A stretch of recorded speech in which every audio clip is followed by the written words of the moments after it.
En la zona norte del casco histórico de Sevilla se encuentra el barrio de San Luis, un vasto espacio urbano que se extiende desde la antigua muralla de la Macarena hasta la Alameda de Hércules. Con el tiempo y el devenir de los hombres, lo que fue un viejo núcleo industrial se convirtió en la perla más preciada para la especulación urbanística de la ciudad. En el camino se quedó el éxodo de una población de origen humilde y obrero que habitaba el barrio desde hacía siglos.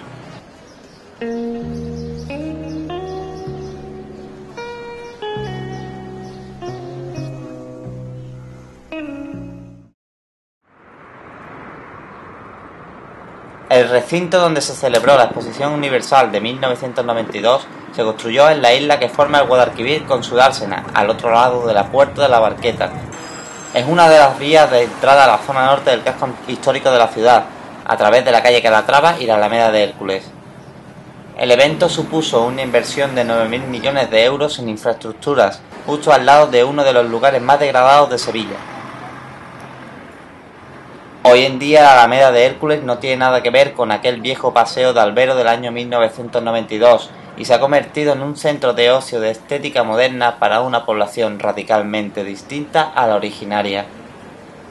Esta zona se ha recuperado también mucho, digamos, económicamente para la ciudad, ¿no?, a través de la potenciación del comercio y de hecho de la creación de un cierto clúster de ocio nocturno, ¿de acuerdo? Y ciertos tipos de comercio, ¿no?, para un público con un nivel cultural alto, ¿no?, y con un cierto sentido del gusto, no necesariamente con un poder adquisitivo excesivamente elevado, ¿de acuerdo? Con intervenciones de este tipo se han colocado los cimientos para que se produzca con cierta garantía de éxito lo que se conoce como un proceso de gentrificación. La gentrificación empezó a utilizarse sobre todo a partir de la década de los 60 en algunas investigaciones que se empezaron a realizar en barrios de Londres, barrios de clase obrera en los cuales pues empezaba a introducirse grupos de clase media alta, empezaban a rehabilitar las viviendas y como consecuencia de esa introducción del grupo de clase media alta pues los grupos de clase obrera empezaban a ser desplazados. Este proceso ha continuado hasta que ha cambiado por completo el carácter del barrio, tanto en su composición social como en su paisaje urbano y su arquitectura. Esto ha pasado en Sevilla en dos sitios, fundamentalmente en Triana y en la Alameda. En Triana, ya más histórico, se han ido destruyendo los corrales de Triana y han empezado los yupes a vivir. Ya Triana no es lo que era, porque ciertamente el tejido social se ha roto. Esto al final es especulación pura y dura. Eso es inevitable, eso es como la presión urbanística en los barrios hace que las poblaciones, digamos, originarias pues se vayan desplazando hacia otros lugares, ¿no? Sin embargo, esta coincidencia sobre las causas de la gentrificación se disuelve cuando llega el momento de hablar de uno de los agentes que participa activamente, la administración. ¿Qué mecanismo tenía la administración? Muchos mecanismos. Muchos. Primero la compra de inmuebles. Se ha comprado una parte importante de los inmuebles que había ahí. Y yo creo que ahí las administraciones deben salvaguardar no tanto las propiedades, sino también lo que es una propiedad más importante, que es precisamente el que haya barrio, el que haya pueblo. La repentina llegada de numerosos compradores durante el boom inmobiliario de los 90 se convierte en una oportunidad para los propietarios de deshacerse de inmuebles ruinosos que apenas producían beneficios. Esta carrera sin freno por vender desemboca en prácticas de compra y venta que rozan la ilegalidad.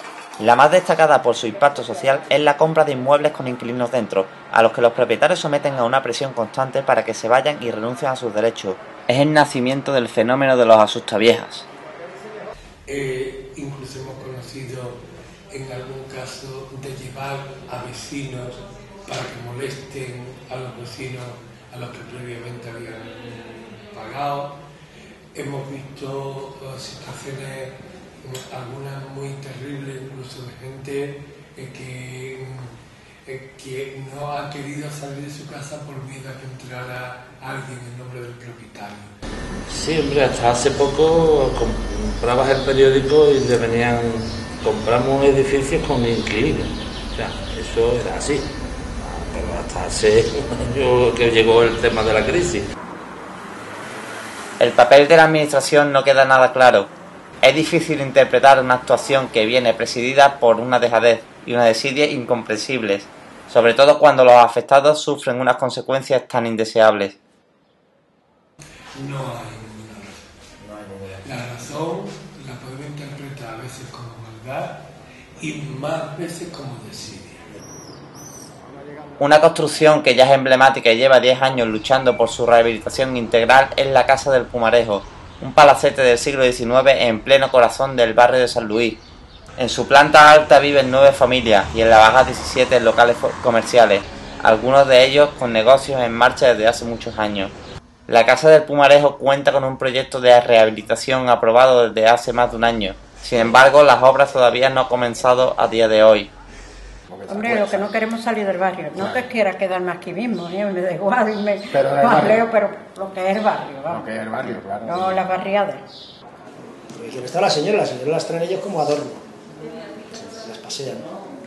Las señoras nunca se pueden hablar con ellas solas.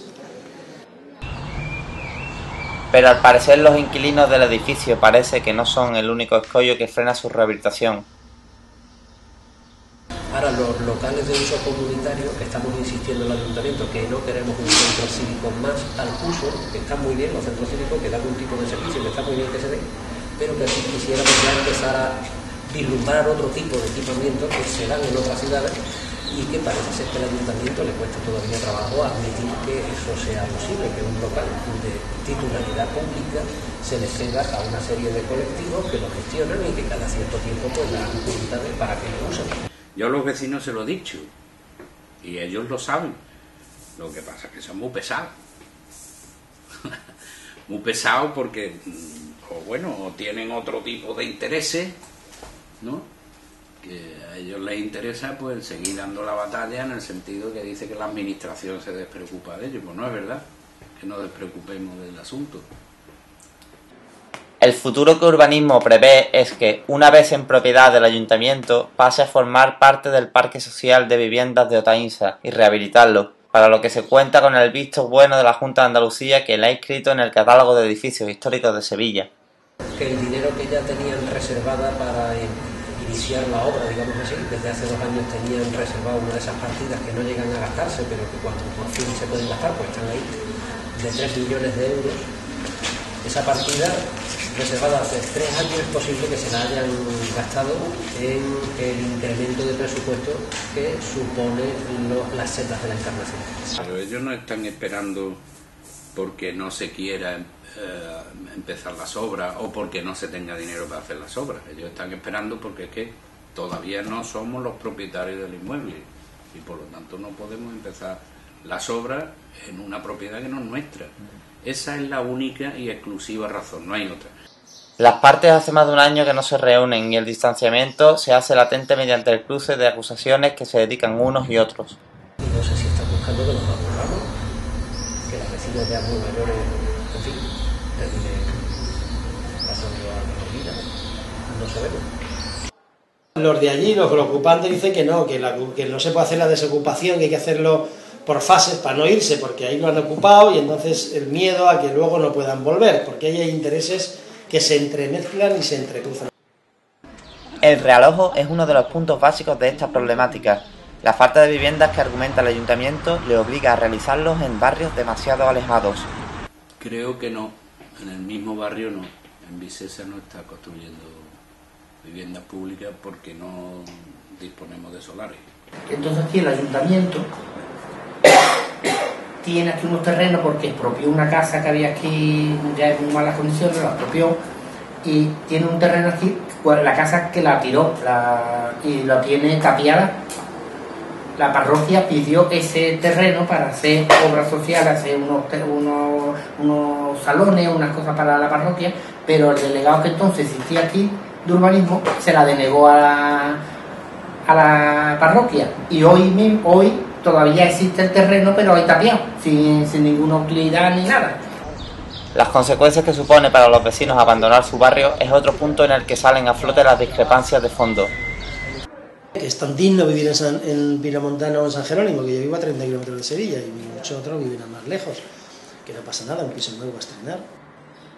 La gente de Triana que está viviendo en Sevilla está con una depresión, porque no es su mundo, no es su vida. Es más, conozco a alguien que viene todos los días a Triana a comprar después de Banco Sevilla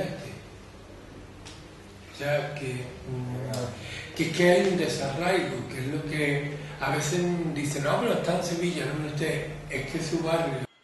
La crisis ha frenado el acoso inmobiliario, lo que dificulta el dar con las víctimas, y el que aún pervive el miedo entre los inquilinos a las represalias de los caseros, si denuncian sus abusos. Porque el propietario tiene interés en que se marche el inquilino, pero sabe que mañana no va a vender, porque hoy no se compra nada. El edificio de la calle Macasta 3, en las entrañas del barrio de San Luis, es uno de los 165 expedientes por acoso inmobiliario que tiene abierto J-INSA en la actualidad. Entre sus malolientes tabiques y muros sobreviven 6 familias. Nosotros pusimos en conocimiento de urbanismo toda movida. Sí, algo tenía entendido, que os cortaron el agua. Sí, estuvimos un año con el agua cortada. Y ya a partir de ahí, pues, no ha vuelto a venir el dueño ya. Tú dices, bueno, esto es un acoso, no es un acoso, ¿no? Es la pregunta, el no arreglar un edificio. Yo entiendo que sí, es un acoso indirecto, claro, ¿no? Las causas por las que un grupo de seres humanos se ven obligados a vivir en semejantes condiciones se pierden en un vericueto de excusas contradictorias. Él nada más hizo lo del bajante porque le obligaron. Sí, no tampoco. Nada, si yo no hace nada. Si yo voy allí y no me dejan paso a la vivienda, yo no puedo hacer. En mi casa la tengo en verdad. Estos edificios, casi abandonados a su suerte, suelen convertirse a menudo en blanco de ocupas, que ven una oportunidad para exigir sus reivindicaciones. Porque además, de hecho hay 2 o 3 ocasiones en que yo me te ocupa. Yo me he organizado a los mismos vecinos y he ido yo allí con la policía sobre la marcha. Se dice que no me ocupa, la dejaron abierta y no se me han metido por arreglar. Yo por mí que no me han metido para robarnos. Este tipo de situaciones genera tensiones de cauce complicado sin una implicación adecuada de la administración. Los propietarios se resisten a invertir más dinero en edificios de escasa rentabilidad y los inquilinos se niegan a perder sus derechos. Él siempre viene a decir que la Junta no tiene dinero, que la Junta ahora mismo está tiesa, que no tiene dinero, que por eso no le meten mano a la casa. ¿Su relación con los vecinos cómo es? ¿O cómo ha sido? ¿No los ha presionado nunca para intentar venderlo en aquel tiempo ni nada? Llama la atención el silencio sepulcral de las empresas inmobiliarias. Compañías como Renta Antigua López Brea, Don Piso, Grupo Inmobiliario Andaluz, de cuya actividad hay constancia en el barrio, eluden hacer cualquier tipo de declaración al respecto. Especialmente significativo es el caso de Restaura, una de las grandes empresas de compra y restauración de inmuebles en toda España y Europa. Nosotros le hemos dado fuerte porque tenían los edificios completamente abandonados. Hola, buenas tardes. Mire, quisiera hablar con Javier Ventura. Le llamo desde Sevilla. Pues no está, ha salido. ¿Y cuándo podría hablar con él? Pues le dejo nota, si le parece. ¿Ahora? Hola, buenas tardes. Hola. Mire, yo quisiera hablar con Javier Ventura. ¿Y me podría decir su nombre, por favor? Sí, me llamo Gregorio Verdugo, soy periodista de aquí de Sevilla. Le llamamos porque... Sí, ayer tomé. Sí, eso es. A ver si podía atenderme. Disculpe, él tiene nota. Si le parece, yo le vuelvo a recordar que le llame. También resulta curioso que los portavoces de los colectivos de la Casa del Pumarejo no hayan aportado información que ayudara a contactar con inquilinos en situación de abuso, a pesar de que en la Liga de Inquilinos La Corriente asegura recibir 4 o 6 visitas cada uno de los días que abre su sede para asesoramiento de las víctimas. El resultado es una geografía urbanística nueva para uno de los barrios históricos más antiguos de Sevilla, con una población distinta a la originaria y un reguero de edificios aguardando a que alguien venga y los restaure antes de caerse por la propia inercia del tiempo y del abandono.